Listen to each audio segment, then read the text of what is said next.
కుక్క బిస్కెట్లు అన్నాడు.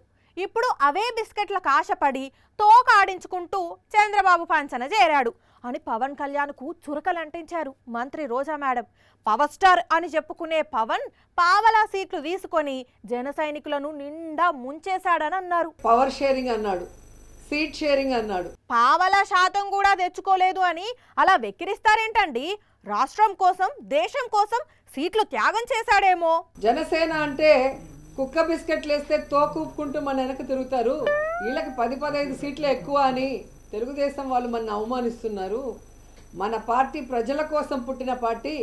మనం ఎవరి బిస్కెట్లకి తల వంచాం, మనమే వాళ్ళకి ఎన్ని కావాలో అన్ని ఇస్తామని చాలా పెద్ద పెద్ద మాటలు మాట్లాడారు. మరి అలా కుక్క బిస్కెట్లకు ఎవరైనా ఆశపడతారా?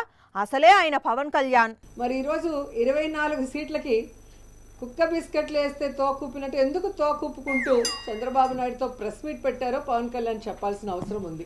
అంటే కుక్క బిస్కెట్లను వదులుకోకూడదు అని అనుకున్నారేమో. చాలా పెద్ద పెద్ద డైలాగులు కూడా చెప్పాడు. ఏం డైలాగులు? సముద్రం ఎవరి కాళ్ళు పట్టుకోదు, పర్వతం తల వంచదు అని.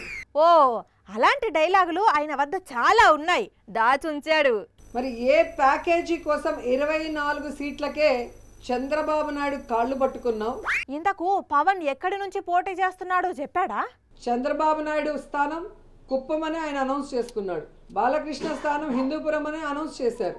అలాగే లోకేష్ మంగళగిరి స్థానం అని అనౌన్స్ చేసుకున్నారు. మరి పవన్? కానీ పవన్ కళ్యాణ్ ఎక్కడ నించోలో ఏ స్థానమో కూడా ఇంకా చంద్రబాబు నాయుడు డిసైడ్ చేసేంత వరకు అనౌన్స్ చేసుకోలేని దౌర్భాగ్య పరిస్థితిలో ఉన్నారు. అంటే అర్థం ఏంటి? కొంపదీసి తాను పోటీ చేయను పో అంటాడేమో. ఆయన 24 సీట్లు తీసుకోవడం మీద జన సైనికుల ముఖ చిత్రం ఏమై ఉంటుంది మేడం? ఆ పిచ్చి జన సైకోలకి ఈరోజు ఆ తల ఎక్కడ పెట్టుకోవాలో కూడా అర్థం కాని పరిస్థితి. అయ్యో, ఎంత కష్టం వచ్చిందండి పాపం వాళ్లకు.